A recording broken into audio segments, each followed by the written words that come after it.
Bienvenue parmi les humains. Aujourd'hui, je voulais vous parler un petit peu d'un personnage mythique de film, encore une fois. Euh, Pas un héros, mais plutôt un anti-héros. Je vais aussi parfois aller sur des films qui mettent en scène des anti-héros. Parce qu'il y a des anti-héros très intéressants. Et moi-même, quand je suis au top de ma foi pour l'humanité, je, voilà, je suis proche de Jésus.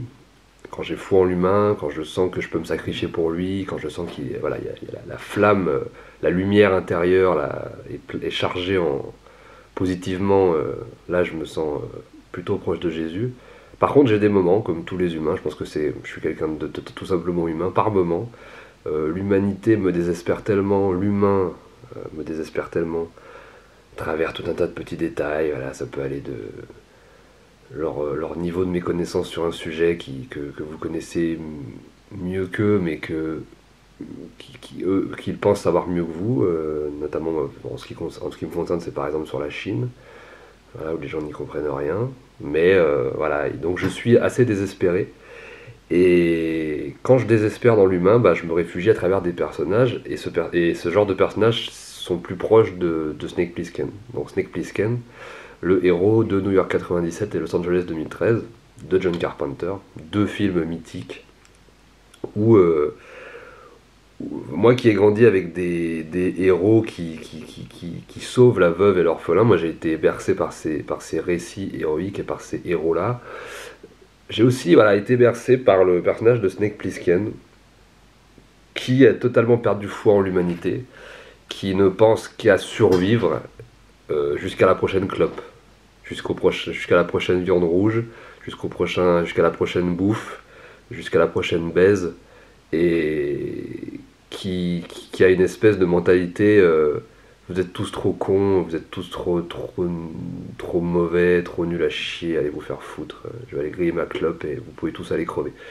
Et c'est un petit peu voilà, l'état d'esprit dans lequel je me trouve quand je perds foi en l'humanité. Mais c'est pas tous les jours, ça veut dire que c'est de temps en temps, quoi. Et en ce qui me concerne, moi j'ai d'abord grandi en fait avec Los Angeles 2013. En fait, Los Angeles 2013, c'est le premier film de Carpenter, le premier pur film de Carpenter que j'ai vu, parce qu'en fait, gamin, j'avais déjà vu. En fait, le tout premier, c'était Les Aventures d'un homme invisible, avec Chevy Chase. Et le deuxième, c'était Starman. Mais c'était plutôt des films de commande qu'il avait fait pour les studios, etc. Et que c'était des films qu'on pouvait regarder en famille à l'époque. Mes parents les avaient en cassette. Et je connaissais très très peu Carpenter quand j'étais gamin, à part ces deux films-là. Mais c'était deux films, voilà, le film familiaux. Mais le premier vrai film de Carpenter que j'ai vu, c'était Los Angeles 2013. En fait, ma mère était très fan de New York 97 et sa génération à elle, qui est née dans les années 60, a été bercée par ce film, et par d'autres films de cette époque-là. Mais voilà, New York 97, c'est vraiment... En fait, les deux films sont exactement la même structure scénaristique, pratiquement. Et l'un se situe à New York, l'autre à Los Angeles. Voilà, Los Angeles 2013, c'est vraiment une suite remake de New York 97. C'est vraiment la version euh, de New York 97 pour ma génération à moi. Alors que, alors que New York 97, c'était plutôt... donc le premier, c'était plutôt la génération de mes parents. Et donc moi, j'ai plutôt grandi avec le Los Angeles 2013. Mais j'aime beaucoup New York 97 aussi, mais c'est vrai que je rentre moins dans le récit parce qu'il est déjà encore un petit peu dans les années 70, même si le film a été fait en 80, il est encore un peu dans les années 70, et il n'est pas complètement dans le narratif et dans la structure cinématographique des films d'après 85 que j'aime moi, après Rambo et compagnie, quoi. Donc c'est enfin Rambo 2 et Commando et les films de héros des années 80, etc. Donc c'est voilà, on est un peu entre deux époques, mais le film est génial. Le New York 97 est un chef-d'œuvre. Los Angeles 2013 est un putain de film avec plein de défauts, mais c'est un putain de film que j'adore. Et bon, bah, je pense que tout le monde les a vus ces films, mais c'était un petit peu pour voilà, je vais pas revenir sur l'histoire, etc. Je pense que tout le monde les a vus. Mais voilà, c'était un petite vidéo pour vous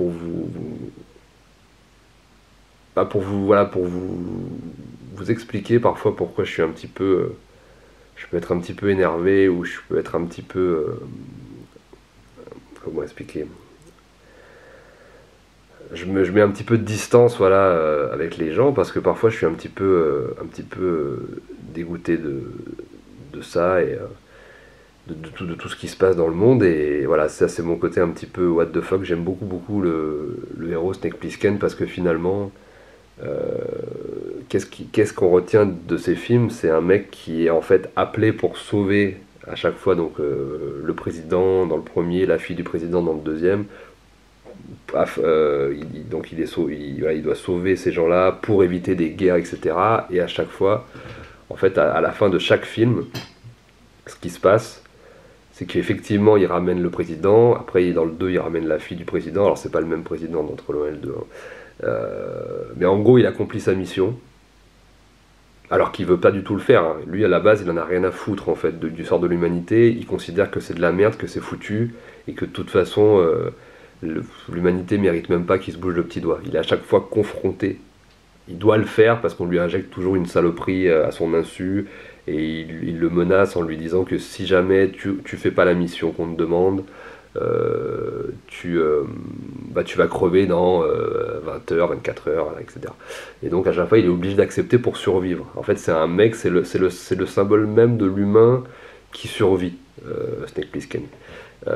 Mais il survit pour vivre un peu plus longtemps. C'est-à-dire qu'en fait il survit pas pour pérenniser quelque chose, pour créer voilà, une forteresse, une maison avec des vivres. Il survit pour pouvoir vivre 5 minutes de plus. Et pour pouvoir kiffer la vie encore un peu plus, encore un peu plus. Donc c'est ramené à quelque chose d'humain, de très très très primaire en fait. Mais de beaucoup moins hypocrite en fait que beaucoup de choses, que beaucoup d'institutions, etc. Et je pense que ça correspond beaucoup à la mentalité de John Carpenter, qui est, je pense, quelqu'un qui a foi en l'humanité à long terme, mais qui a complètement perdu sa foi en l'humanité à court terme. C'est-à-dire qu'à court terme, il pense qu'on est foutu, quoi. On est foutu, on est trop con, on ira à la guerre, on ira voilà, aux trucs les plus atroces, parce qu'en fait, on est trop con.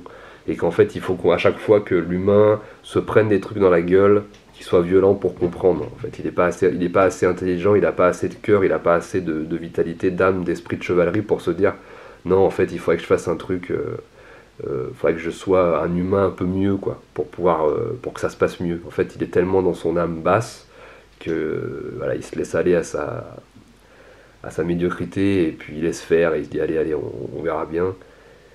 Et donc voilà, je pense que Snake Plissken, moi je connais pas vraiment le passé du personnage, mais je pense que le passé du personnage, c'est un être qui a dû être complètement... ça devait être un ancien héros qui s'est dit mais pourquoi est-ce que je suis un héros en fait? Pourquoi est-ce que je me casserais le cul pour sauver des gens pareils, quoi. Donc c'est totalement l'inverse de la figure christique, de la figure de Jésus-Christ, qui lui se dit, voilà... pardonnez-leur, ils ne savent pas ce qu'ils font, etc., etc. Je rachèterai leurs péchés pour Dieu, etc. C'est tourné totalement à l'inverse. Donc c'est presque voilà je dirais pas l'antéchrist, mais c'est presque ça, quoi. C'est-à-dire que c'est vraiment, je vais peut-être un peu loin là dans ma définition, mais c'est l'inverse. C'est une absence d'empathie totale. Après, le héros, au fur et à mesure, pendant les films, durant les films, il a à chaque fois cette humanité quand même qui revient petit à petit. Il a quand même des sursauts d'humanité, et ça reste quand même quelqu'un de bien dans le fond. Mais il le fait avec une totale... il le fait avec une totale conscience que ça arrangera rien. En fait, il le fait sur l'instant, mais il sait que ça sera jamais pérennisé à long terme. Donc je sais pas si je suis très clair, c'est un petit peu compliqué de parler de Snake Plissken aujourd'hui pour moi. Mais voilà, et puis il y a cette formidable fin, moi, qui m'avait marqué quand j'étais gamin. Donc si vous n'avez pas vu le film, voilà, coupez et puis revenez voir la vidéo plus tard. Mais en fait, à chaque fois, donc dans le premier, il accomplit sa mission, et il veut regarder, il veut voir dans l'œil de celui qui l'a sauvé, le président des États-Unis, il veut voir s'il y a encore une once d'humanité en lui. Il lui pose une question. À la fin, il lui dit, donc le président lui dit, vous m'avez sauvé, qu'est-ce que je peux faire pour vous? Dites-moi ce que vous voulez, je vous l'accorderai. Et là, Snake Plissken dit, je ne demande qu'un instant. Donc il lui accorde cet instant, il lui pose une question, donc Snake Plissken pose une question au président, il dit, qu'est-ce que vous pensez des gens qui sont morts pour vous sauver? Parce qu'effectivement, dans la mission, Snake Plissken a survécu, mais tout le monde est mort. Il n'y a que lui qui a survécu. Et là, il lui dit, mais est-ce que vous allez faire quelque chose pour leur mémoire? Est-ce que vous allez faire, voilà, qu'est-ce que vous pensez de tous ces gens qui sont morts pour vous? Et là, le président qui est en train de se faire maquiller pour passer en conférence de presse, en machin, il dit, oh, on va les, oui, oui, ils sont morts pour la nation. C'est un grand merci pour eux, la nation les remercie, etc. Mais avec un dédain et vraiment, tu sens qu'il s'en bat totalement les couilles dans la vidéo, enfin dans le film. Et à ce moment-là, et Snake se rend compte qu'en fait, c'est foutu, quoi. Que en fait, je veux dire, il a sauvé un mec qui est censé sauver l'humanité, mais ce mec lui-même n'a plus rien d'humain. Donc en fait, à la fin, il y a toute une espèce d'histoire où il est censé, donc ce président est censé faire une allocution, présenter une espèce d'enregistrement audio pour sauver le monde et pour éviter la Troisième Guerre mondiale. Et puis finalement, Snake Plissken, à travers cette question, à travers ce questionnement, à travers ce qu'il lui a demandé, à savoir qu'est-ce que vous faites pour ceux qui sont morts pour vous, et cette espèce de dédain qu'il a eu, Snake décide de garder la cassette dans sa poche, de partir au loin et de la détruire. Donc en fait, il va provoquer la Troisième Guerre mondiale. Et en fait, il va y avoir des millions de morts, etc. Donc, parce qu'en fait, il est tellement déçu par l'humain qu'il se dit, mais en fait, à quoi bon les sauver? Je veux dire, je pense qu'il doit se dire, il mérite une bonne punition, quoi. C'était cette bande d'abrutis. Donc je pense je me mets à la place du personnage et je pense qu'il pense un peu ça. Et on a tous ce Snake Plissken en nous quelque part. Quand on est un peu désabusé, quand on croit plus en l'humain, je pense qu'on a tous ça en nous quelque part. Et puis d'après, pareil, dans Los Angeles 2013, dans le 2, c'est un peu le même principe, sauf qu'à la place de déclencher la Troisième Guerre mondiale, enfin de ne pas stopper la Troisième Guerre mondiale, il décide tout simplement, et alors là c'est l'ultime film de Carpenter, hein, Los Angeles 2013, c'est là où il clôture vraiment pour moi sa carrière.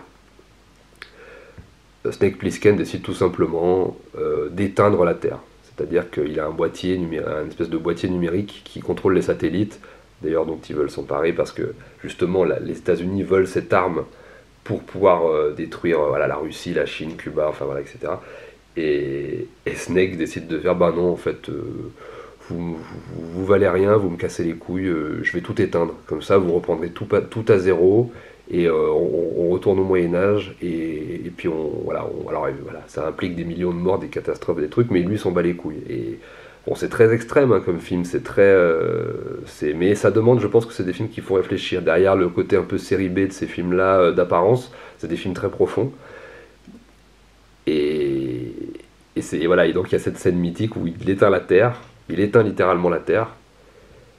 Il allume sa clope, donc le dernier plan du film qui est absolument magnifique, hein, qui résume à peu près tout. Il allume sa clope, il regarde, donc il y a l'allumette comme ça dans le champ, il regarde la caméra, il nous regarde en fait, et il nous dit « Bienvenue parmi les humains ». Voilà, en fait, en gros, il a débranché la prise pour qu'on se reconnecte à notre humanité. Je pense que c'est ça, en fait, l'idée totalement extrémiste de ces films-là, du personnage de Snake Plissken et de ces deux films-là. Je pense que c'est vraiment, vraiment, on débranche, on recommence. Voilà, il y a vraiment ce truc-là, mais c'est très très très profond. Et si des gens l'ont pas vu, j'espère que vous n'allez pas m'écouter parce que je vous ai grillé la fin, mais en tout cas, voilà, c'était ma petite digression sur le personnage de Snake Plissken. J'étais très hésitant aujourd'hui parce que c'est pas évident d'en parler et ça fait appel à des choses un peu négatives. Donc je reviendrai prochainement avec une vidéo un peu plus positive. Je ferai peut-être une autre vidéo sur un anti-héros que j'aime bien dans le cinéma. Et voilà, d'ici là, reconnectez-vous avec vous-même. Vive les héros et vive la France. Bye.